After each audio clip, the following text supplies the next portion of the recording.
Hello everyone. Today we will be seeing how we can migrate an on-premise Oracle database using data pump, which is EXPDP and IMPDP, to an Amazon managed Oracle RDS database. And for this we'll be using S3, which is S3 integration facility we'll be using in here. So let us proceed. But how you import data into an Amazon RDS instance depends on the amount of data you have and the number of variety of database objects in your database. For example, you can use SQL Developer to import a simple 20 MB of database through DB link, database links. You can also use Oracle Data Pump to import complex databases or databases that are several hundred megabytes or terabytes in size. You can also use DMS as we saw in our previous videos to import data into an Amazon RDS, which can migrate databases without any downtime. If you go through my earlier videos regarding migration using data pump and heterogeneous migration or online replication migration, you will come to know that there's no downtime required. And for this is not only for Oracle, this is for other database engines too. And you can also go on with your ongoing replication until you are ready to switch over to the target database. You can use this AWS schema conversion tool if you need to migrate to different database engines. This was also covered in my previous videos. Here we will see migration of Oracle database using Datapump and S3. So you can use Oracle Datapump for several scenarios. Import data from Oracle database, that is on-premise or Amazon EC2 instance, to an Amazon RDS for Oracle DB instance. Import data from an RDS Oracle DB instance to any other Oracle database, let it be on-premise or Amazon EC2 instance. Then import data between RDS Oracle database instances. The methods of transferring dump file can be of two types. One is through S3 bucket and the other, as I said, through database link between the two databases. In this example, in this video, we will be using the Amazon S3 bucket to transfer your dump file from your source database to the target database. Before we proceed, you should know the best practices which Amazon suggests. So you should perform imports in schema or table mode to import specific schemas and objects, and limit the schemas you import to those required by the application. So you should not go with full mode export import. You should rather go with your schemas and those schemas which are really needed for your application, because Amazon RDS for Oracle does not allow access to sys or sysdb administrative users. Importing in full mode or importing schemas for Oracle maintained components might damage the Oracle data dictionary and affect the stability of your database. When loading large amounts of data, transfer the dump file to the target Amazon RDS for Oracle database instance. Then, for to be on the safer side, you should take a DB snapshot of your instance, which I won't be covering in here because it's just a test database, but you should take a DB snapshot before you proceed with your import, because if anything goes wrong, at least you can restore your database from the snapshot. Do not import dump files that were created using the Oracle Data Pump export parameters, transport table spaces, transport table, or transport full check, because Amazon RDS for Oracle database instances do not support importing these dump files. And while importing the data through Data Pump and an Amazon S3, these are the requirements which needs to be met. You must have an Amazon S3 bucket available for file transfer. That is very normal thing which everyone should know. And one more thing you need to know is that the S3 bucket and the database instance, like here we are using our Amazon RDS, should be in the same AWS region. And you must prepare the S3 bucket for Amazon RDS integration, which was already covered in my previous videos, so I won't be covering the same thing here. If you want, you can check my previous videos on Amazon S3 on S3 integration, and you will come to know how to integrate, how to what's the process of S3 integration. You must also ensure that you have enough storage space to store the dump file on the source instance and as well as the target DB instance. So let us proceed with our practical part. This is my database which is hosted on my VMware. This is my VMware in which my database is hosted. And in here, I have two users which I need to copy from my source database, from my database hosted in my VMware to the RDS. So what are those two databases? One is Infra and the other one is Infra Experts.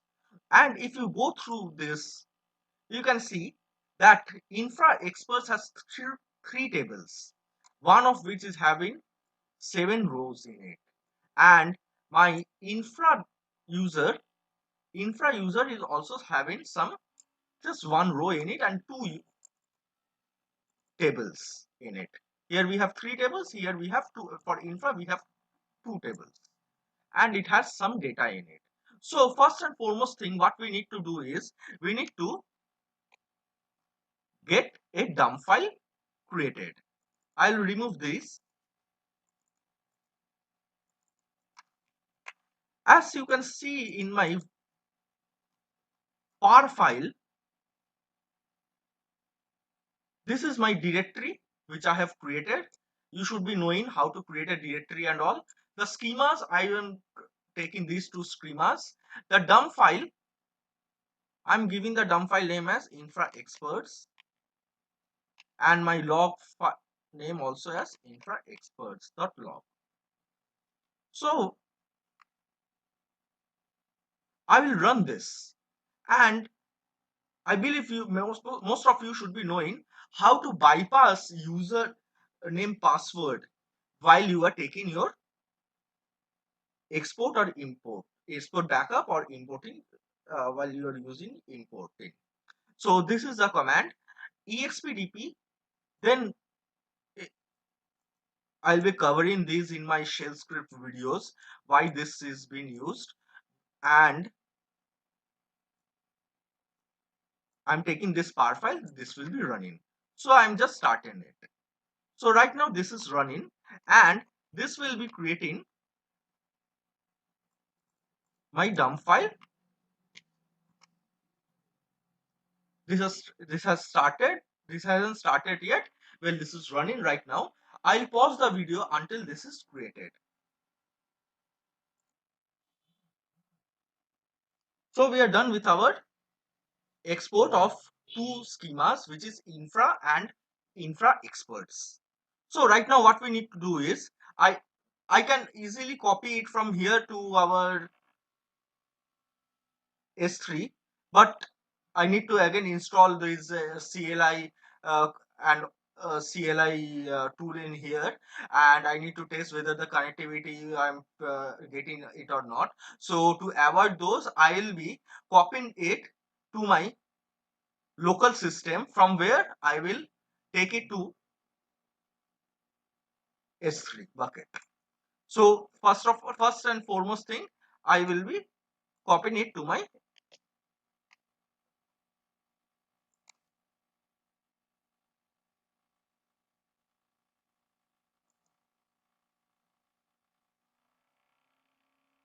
local computer. So this is my host name, user, and this is the password.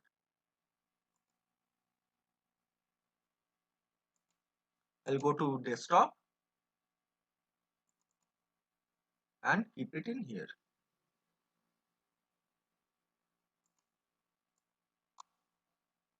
My dump file is in OPT and backup. So this is my dump file. I'll be keeping it in here. Right now, let me go to my command prompt, and from here, if you have seen my videos regarding installation of AWS CLI and how to configure it, you will come to know uh, the usage of command line interface. I won't be going ahead with those again.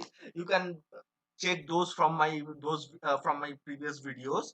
I will just configure my AWS CLI right now with the access key this and my secret access key this. Don't worry, I will be deleting this before I post this video over YouTube. So it has asked my access key ID, and this is my secret access key. My default region, I am taking it as Mumbai AP South 1, and the default output format is JSON. So right now I am in my AWS CLI.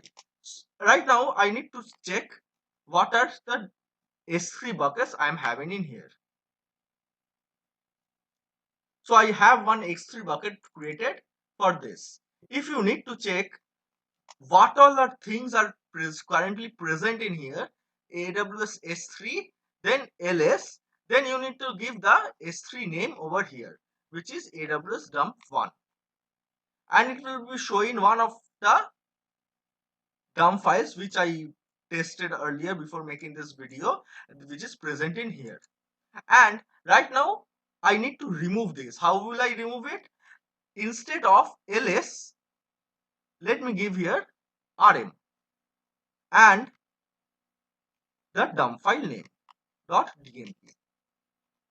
So this will be deleting my dump file. You can also check whether anything is there or not. So nothing is there. Right now I need to move my data pump file from my local desktop to S3. How will I do it? First of all, I need to get the path. So this is my path. I'll just copy it here for my own benefit, and the dump file name, that too I need to copy. So the dump file name is this, and I need to copy this to my S3 bucket.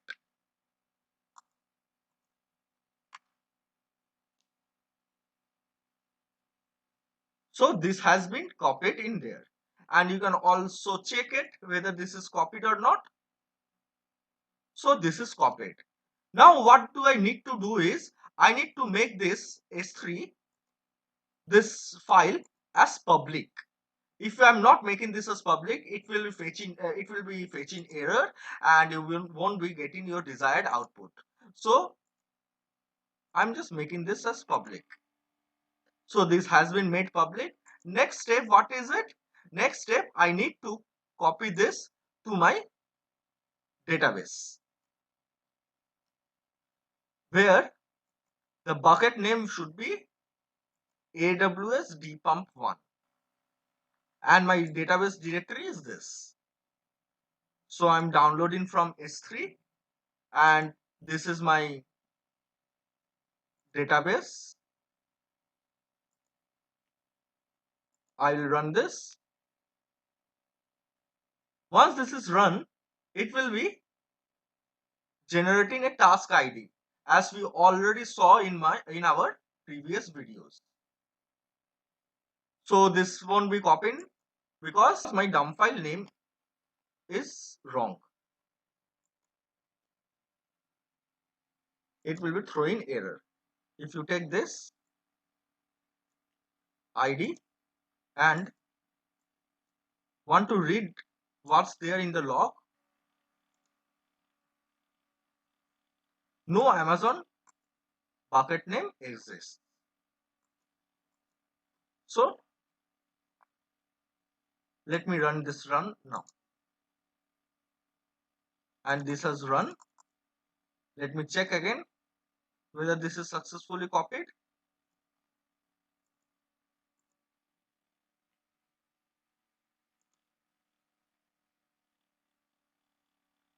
Let me give this a small and then run it.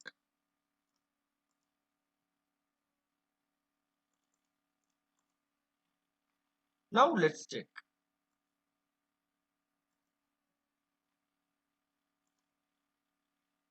So you can see this, the task finished.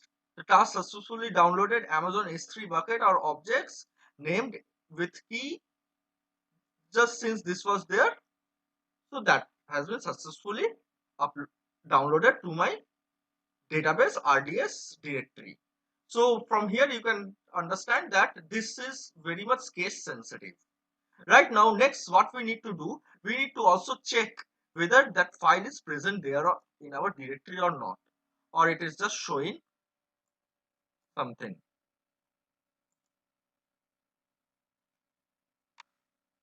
And you can see in here that this file is present in our datapump directory. Now what we need to do, we need to create the users.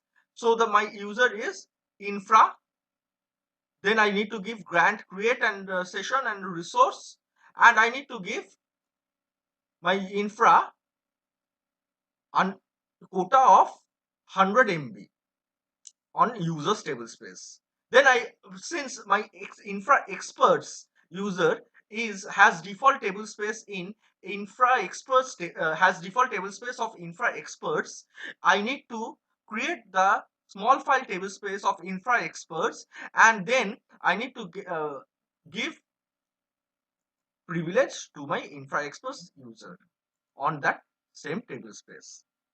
So let us proceed one by one. So this is creating the small file table space right now. So we are done with this. Now we need to run our import job. This is the command which we need. This is the procedure which we need to run. And in here, I need to first change my dump file name. So this is my dump file name which needs to be changed.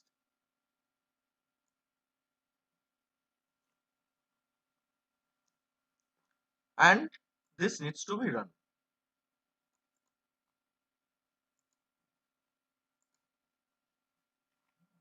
So this is running right now. And you can see that the PLSQL procedure completed successfully.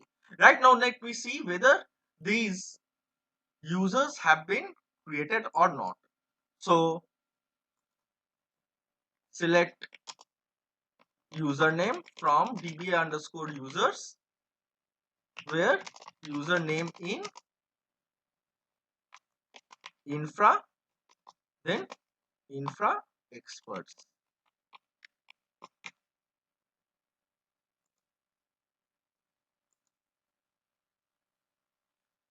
Sorry. Well, this will be created because I created it on my own. But I need to check whether my tables have been, whether everything has been imported or not. So I'll just copy it in from here. Let me see whether the tables are present or not at first. Select table underscore name from comma table space name from DBA underscore tables, where owner is infra and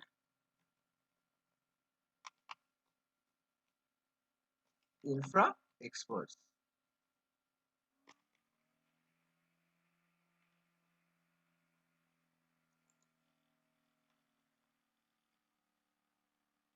Let me run this and it should be giving an error. And you can see in here that There were three, as I told earlier, there were three tables under my infra experts user, whose default tablespace is infra experts, and let me give the owner name also here, then it will be good for you to check. See, under these have kind. Now let me see the count.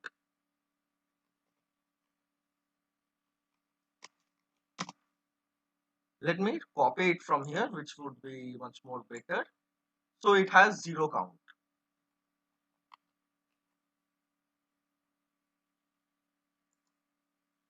It has 0 count. Then this should be having 1 entry.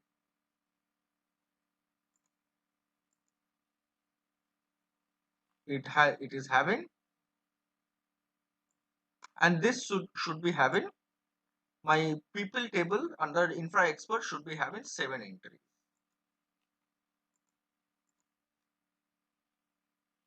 So all my tables have been migrated to our Amazon RDS. So this is how you can use your data pump utility to migrate your on-premise databases to your Amazon RDS. This is one of the methods. Another method is database link.